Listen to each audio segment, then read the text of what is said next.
आरडीपीडी degree college में विधायक ने छात्राओं से की परीक्षा पर चर्चा। जनपद बुलंदशहर के जहांगीराबाद भईपुर दोराहा पर स्थित रघुवर दयाल प्रभुदयाल कन्या महाविद्यालय में परीक्षा पर चर्चा कार्यक्रम का आयोजन किया गया। इस दौरान छात्र छात्राओं को स्मार्टफोन व टेबलेट्स का भी वितरण किया गया। कार्यक्रम के मुख्य अतिथि संजय शर्मा व विशिष्ट अतिथि नगरपालिका अध्यक्ष किशनपाल लोधी शामिल रहे। कार्यक्रम की शुरुआत मुख्य अतिथि संजय शर्मा, विशिष्ट अतिथि किशनपाल लोधी, विद्यालय के प्रबंधक गिरीश गर्ग, निदेशक शरद अग्रवाल, संयोजक कुलदीप गर्ग व प्राचार्य शीनू चौधरी ने मां सरस्वती की प्रतिमा के समक्ष दीप प्रज्वलित करके किया। इसके बाद विधायक संजय शर्मा ने छात्राओं से संवाद कर परीक्षा पर चर्चा की।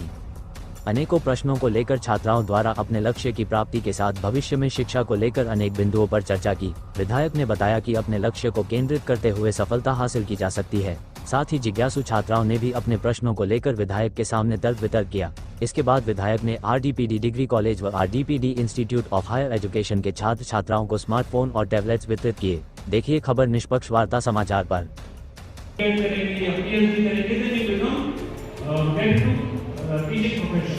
आप ये के बाद जॉब भी कर सकते हैं, आप ये के बाद आईएएस भी बन सकते हैं। सिलेबस भी ज़्यादा है और सर सिलेबस को देख के प्रेशर सेंटर वाले रिजल्ट भी अच्छा ही था, पर जैसे ना होगा कि जैसे जैसे हमारी क्लासेस बढ़ती हैं तो सिलेबस तो बड़ा होता जाता है। जो आपने 10वीं में जितनी किताबें पढ़ी, हम पता है पहले क्या कहते थे, और सिलेबस इंक्रीजेस। जब आप मेडिकल में जाएंगे तो और सिलेबस बढ़ेगा। तो पहली चीज ये नेचुरल फिनोमेना है कि जैसे जैसे हमारी उम्र बढ़ती है, हमारी पढ़ने की ख्याल जितना अभी उससे कम था कि ज्यादा था, आपसे कम था, मेरे हिसाब से ज्यादा होना चाहिए था क्योंकि वो आपकी पहली बोर्ड परीक्षा थी।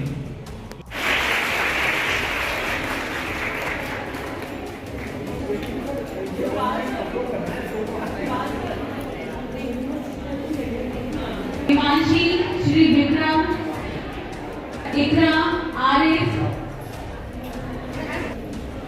इकराम सिद्दीकी,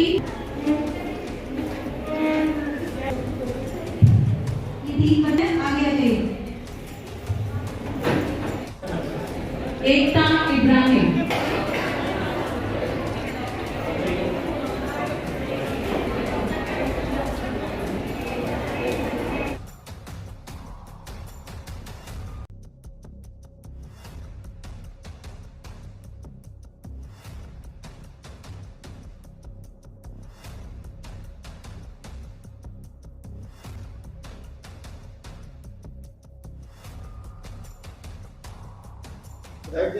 आरडीपीडी डिग्री कॉलेज में आज यहाँ पर स्मार्टफोन का वितरण हुआ है।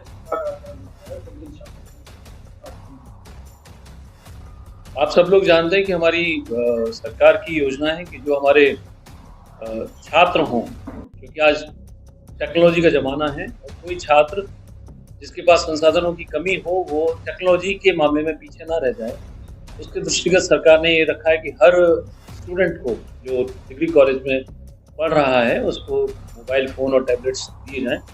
आज उसी क्रम में आरडीपीडी महाविद्यालय में स्मार्टफोन वितरण का कार्यक्रम था और लगभग 300 साढ़े 300 बच्चों को यहाँ पर आज स्मार्टफोन और टैबलेट दिए गए हैं। इसके साथ साथ हमने आज एक और कार्यक्रम किया और ये यहाँ की जो छात्राएं थी उस स्तर पर उनकी इच्छा थी कि वो मेरे साथ संवाद करें और हमने परीक्षा पे चर्चा, जो हमारे माननीय प्रधानमंत्री जी का एक फ्लैगशिप प्रोग्राम है, कार्यक्रम है, वो चाहते हैं कि सभी बच्चे जो परीक्षा देने जाते हैं उनके अंदर का तनाव कैसे कम हो, कैसे वो अपने आप को हल्का महसूस करें और बिना तनाव की परीक्षाएं अपनी दें। मैंने भी यहाँ बच्चियों की तरफ से एक आग्रह आया था, हमारे प्रबंधक महोदय गिरीश गर्ग जी ने कहा था कि बच्चियाँ चाहती हैं कि मैं उनसे संवाद करूँ। तो लगभग 1.5 घंटे मैंने आज बेटियों से परीक्षा के विषय पर चर्चा बेटियों के बड़े संजीदगी सवालों को जवाब दिए। क्या कह सकते हैं कि एक निडरता से वो आपसे बात करें। हमारा और प्रधानमंत्री जी का यही तो मकसद है कि जो उनके अंदर तनाव है, जो एक उनके अंदर हिचक है, वो कैसे कम हो, क्योंकि तनाव हिचक के कारण होती है। जब उनके अंदर की हिचक खत्म होगी, तनाव खत्म होगा, तभी तो अच्छे से परीक्षा दे पाएंगी। और पूरा मकसद ये है कि जो परीक्षा के समय एक तनाव रहता है छात्र के ऊपर, माता पिता के ऊपर, पूरे परिवार के ऊपर, अगर वो तनाव भी कम कर दिया जाए तो बच्चे की परफॉर्मेंस में बहुत सुधार होगा। उसी के लिए प्रयास।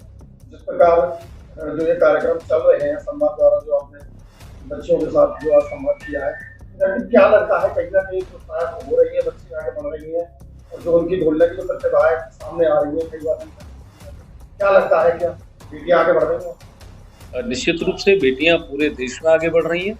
मैं विशेष तौर पर अपने विधानसभा क्षेत्र में एक कोशिश करता हूँ अलग अलग कार्यक्रमों से, जैसे मैं एक बेटियों को सम्मानित करने का कार्यक्रम करता हूँ या ये परीक्षा पे चर्चा का कार्यक्रम है। मैं देख रहा हूँ कि बेटियां शुरू में जो उनकी हिचक होती है वो तुरंत निकल जाती है और धीरे धीरे करके वो बहुत अच्छे सवाल करती है। आज जब हमने शुरुआत की तो पहली बेटी को समय लगा, लेकिन उसके बाद बेटियों में इस तरह की कोड़ लगी और उन्होंने इतने संजीदगी भरे इतने अच्छे क्वेश्चंस किए और एक तरह के नहीं, सब तरह की परीक्षा से संबंधित भी, सामाजिक कुरीतियों से संबंधित भी, देश में टेक्नोलॉजी का क्या प्रभाव है और how they should cope up with the technology में हमारे जो चेंजेस आ रहे हैं उसको कैसे वो हमारी छात्राएं कोप करें आगे, उससे तरह तरह के सवाल उन्होंने किए। तो मुझे बहुत अच्छा लगा कि जैसे जैसे वो उनकी हिचक खत्म होती है उनके मन के भाव निकल करके बाहर आते हैं। बेटियां आपने इसके अलावा हमारे चैनल के माध्यम से हजारों बेटियां आपको सुन पा रही हैं, उनके लिए क्या कहना? मेरा ये कहना है, क्योंकि विशेष तौर पर मैं परीक्षा पे चर्चा की बात करता हूँ, परीक्षा सबकी बहुत नजदीक है और अब बहुत कम समय बचा है कुछ नया करने का। तो इस समय कि आपने जितना किया है उसको कैसे अच्छे से ऑर्गेनाइज करें, समेटें और उसका एक अच्छा परिणाम लेकर के आए। उसमें दो चीज़ों पर फोकस करें, एक तो टाइम मैनेजमेंट, किस तरह से उनको अपना दिन का टाइम मैनेज करना है, परीक्षा के अंदर भी कैसे टाइम मैनेज करना है, कितने मार्क्स का क्वेश्चन है उसको कितना समय देना है, और अपने क्वेश्चन का आंसर देते की है जो तकनीक है उस पर ध्यान दें कि क्वेश्चन में पूछा क्या जा रहा है उसी तरह का आंसर दें। बेकार की बहुत सारी चीज़ लिखने का कोई फर्क नहीं होता, आजकल क्वेश्चन के पार्ट्स के मार्क्स होते हैं। और परिवार में मेरा माता पिता से अनुरोध है कि इस समय बच्चों पर अननेसरी दबाव न बनाएं। जो हम काम जो हमको पूरे साल करना चाहिए था, अगर हम सोचेंगे कि वो परीक्षा के दिनों में कर लें तो हम फायदा उठाने की बजाय हमको नुकसान होगा। और इस समय है उनका मनोबल बढ़ाने का, उनको उत्साह बढ़ाने का, उनकी टाइम मैनेजमेंट में हेल्प करने का और उनको एक कंफर्ट लेवल देने का।